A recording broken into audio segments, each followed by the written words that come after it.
Buenas. Vamos a hablar un poco ahora de la objetividad en el marxismo. ¿Por qué es necesaria ese paréntesis en la línea que estamos siguiendo en nuestra crítica a la teoría valor-trabajo? Porque es esencial en Marx la idea de lo que él hace sea objetivo. Marx se cree el único a objetivar realmente el análisis económico en su momento. Vamos a ver rápidamente que eso no es verdad y que Marx es fundamentalmente un romántico marxista. Marx lo dice en el Grundrisse, exactamente aquí que estoy citando con base a un artículo de página 2 argentina, que hay una crítica romántica al capitalismo que va a seguirla acompañando continuamente hasta que muere ese capitalismo. Entonces, para Marx, la oposición al capitalismo es una posición romántica. Y eso está bien de acuerdo a toda la secuencia lógica que tiene Marx basada en su interpretación o refundación hegeliana. En Hegel, la dialéctica de Hegel, uno pone la construcción de ideas apareciendo en el embate de opuestos, pero que la idea es la efectiva realidad. Marx dice que la idea es la representación de esa realidad. En eso se cree estar siendo más objetivo que Hegel y siguiendo la idea de la dialéctica que lo llevaría a una interpretación que él considera correcta. Efectivamente, como él mismo dice, él es un romántico. Es un romántico donde el concepto va a sobrepasar el hecho. ¿Por qué? Marx trabaja, y para eso me baso en un excelente videolog, Filosofía de la Historia, en el análisis que hace sobre los Grundrisse de Marx, y donde pone lo que es en la dialéctica marxista lo concreto. Marx trabaja con un concreto representado, que es el concreto de la realidad externa, y un concreto síntesis de determinaciones, es decir, estoy reverificando los nombres para decirlos bien. El concreto representado y un concreto síntesis de determinaciones. ¿Por qué? Porque Marx trabaja toda su idea de que va a hacer determinaciones por comparaciones llevando a abstracción dentro de eso real, concreto, generando una imagen con base a lo que es igual en lo concreto en cada caso y de esa manera él obtiene su representado, su concreto venido de representaciones. Y yo estoy claramente representando lo diferente, porque ese es el gran problema de Marx. Cuando él genera su igualdad entre la realidad y lo representado, si en cualquier momento hubo un error en esa representación, ¿qué va a pasar? Bueno, vamos a una analogía. Esta mano tiene 4 dedos y esta mano representada tiene 4 dedos, pese a que la mano real tiene 5. Esta mano no puede hacer ningún tipo de pinza buena. Esta fácilmente hace pinzas. Esta mano es mucho mejor que esta mano. Exactamente eso es lo que pasa con su teoría del valor. Cuando él agarra un concreto síntesis de representaciones, ese concreto síntesis de representaciones tiene la falla de que si hay falta de cualquier análisis, de cualquier elemento en la representación, no va a ser figurativa de lo concreto real. Y si no es figurativa de lo concreto real, no puede ser utilizada a más allá de un punto para hacer deducciones. Pero Marx lo utiliza.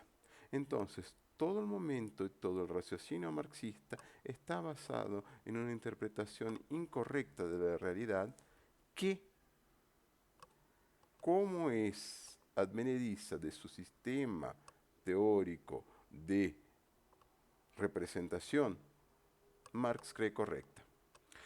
Cuando hace eso, genera subjetividad. ¿Por qué? Porque él tiene que cerrar una representación y de forma alguna consigue cerrar esa representación de acuerdo a la realidad. La representación es falla. Fallida esa representación, él tiene que generar nuevas ideas o tiene que generar faltas irreales para razones de eventos. Sería como si yo agarrara y dijera, bueno, en verdad las manos no pueden hacer pinza. Lo que tenemos es que hay que poner un otro objeto para asegurar la pinza y por lo tanto la pinza es una más pinzación, es un aprovechamiento de la otra mano sobre la primera. Sí, pero si vos pones todos los elementos de la representación, ella pasa a trabajar de forma correcta. Exactamente, la subjetividad en todo el cálculo marxista puede ser recolocada y eso es lo que vamos a hacer en un próximo video donde vamos a hacer lo Marx corregido, o sea, Marx con lo que le falta para quien quiera raciocinar con el sistema marxista y llegar a resultados correctos. El principio que más rápidamente aparece, que aparece en esta serie donde yo estoy saliendo de un trabajo de Rosana Kramer sobre valor trabajo, es la existencia de un salario medio aceptable por la sociedad. Todo el sistema eh, del capital de Marx tiene en su seno la idea de que exista un salario en el que sería el correcto pagar a una persona por el tiempo en un determinado trabajo, que habría una exacta equivalencia y que esa exacta equivalencia socialmente aceptable tendría que usarse. Genera dos problemas, vamos a ver primero de una manera, después de otra, cómo eso genera problemas. Vamos a un ejemplo muy común. Es una industria bastante común con poca influencia de cualquier otra cosa que no sea mano de obra, los deportes, y vamos a hablar específicamente del fútbol, el soccer. Bueno, el fútbol, básicamente tenés equipos bajos, normales, con bajísimos salarios, y equipos especiales, excepcionales, con altísimos salarios de jugadores. Esa diferencia aquí es elevada, pero el trabajo realizado efectivamente es muy parecido. Entonces, por tiempo de trabajo, por horas jugadas, por horas entrenadas, no habría justificativa para una diferencia de salario. Bueno, desde una perspectiva marxista, eso no interfiere de manera ninguna en la cuestión de plusvalía, porque dice que no importa cuán grande sea el salario de una persona, existe la plusvalía. Pero hay un pequeño problema ahí en relación al salario mediano, porque tanto salario bajo como salario alto son socialmente aceptables para la misma acción. Podría tratar de salir un marxista diciendo que en este caso hay una menor distancia de plusvalía que en este caso. En este caso que la persona gana poco, hay más plusvalía que en el caso que la persona gana mucho, pero siempre seguiría existiendo plusvalía.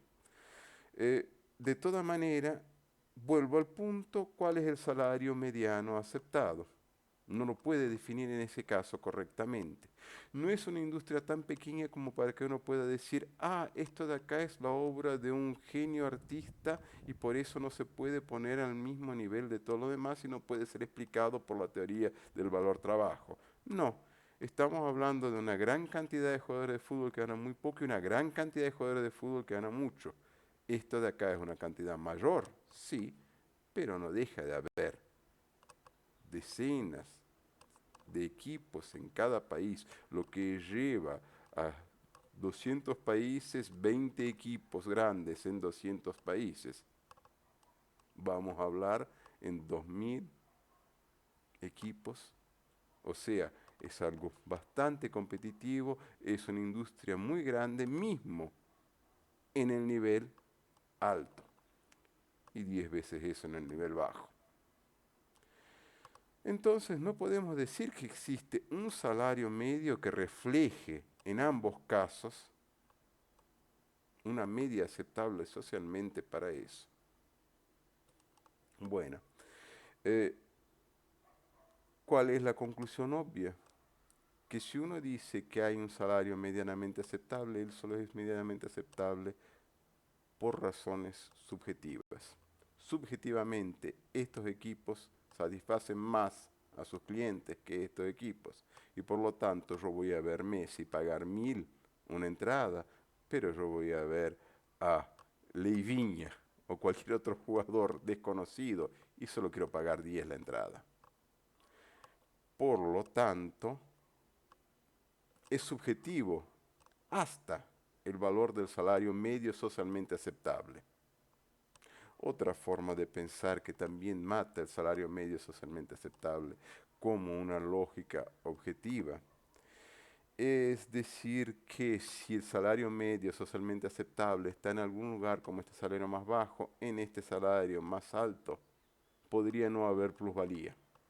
O sea, en verdad, lo que está ganándose acá existiría totalmente arriba de esto y por lo tanto la plusvalía estaría siendo agarrada por este jugador que recibe mucho.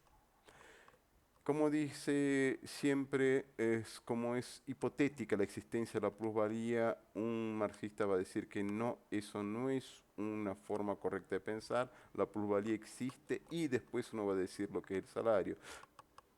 De toda manera, queda un poco difícil decir que exista con una diferencia de orden de 10 a 100 veces de magnitud algo que esté siendo apropiado para un mismo valor trabajo, porque no hay esencialmente diferencia de ese valor trabajo.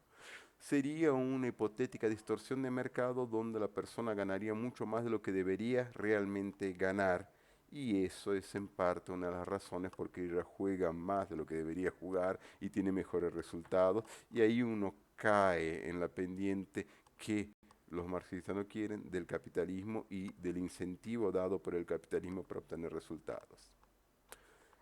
Fuera de eso, vuelvo al punto, el salario socialmente aceptable siempre va a ser una idea subjetiva, va a tener a ver con la representación de cuánto me parece que deba ser pagado por el mismo tiempo de trabajo para una ocupación distinta. Y eso solamente puede aparecer cuando alguien efectivamente realiza el pago. Por lo tanto, cuando alguien efectiva y subjetivamente llega al valor mediano de un salario. Antes de eso no existe, y si no existe, toda la construcción teóricamente objetiva es nada más que una representación con base en una subjetividad estructurada de la realidad y que sufre además de un problema, cómo se cree antes que su constructo, su realidad con base a determinaciones es la realidad. Si hay cualquier error en esa construcción, en esa deconstrucción y reconstrucción, esa antítesis y síntesis, en esa obra de reequiparación a lo real, lo que se va a conseguir es una representación falsa de lo real y por lo tanto un resultado errado. Entonces, resumiendo, lo que vimos fueron dos cosas. Marx no es objetivo, él es subjetivo. Y cuando Marx hace su representación, no necesariamente él está correcto en relación a la realidad, esa realidad subjetiva que trata de adaptar a un modelo que puede ser incompleto y si es incompleto y es considerado como la realidad, es errado en sus conclusiones y sus aplicaciones. Eso era todo. Por favor, vean ese video sobre el Grundrisse, excelente. Y los veo para la tercera parte, que va a ser en dos, va a ser en tres, donde yo voy a hacer una corrección matemática de la forma de pensar marxista de una manera que se podría usar el sistema marxista, pese a ser inferior, para entender la economía.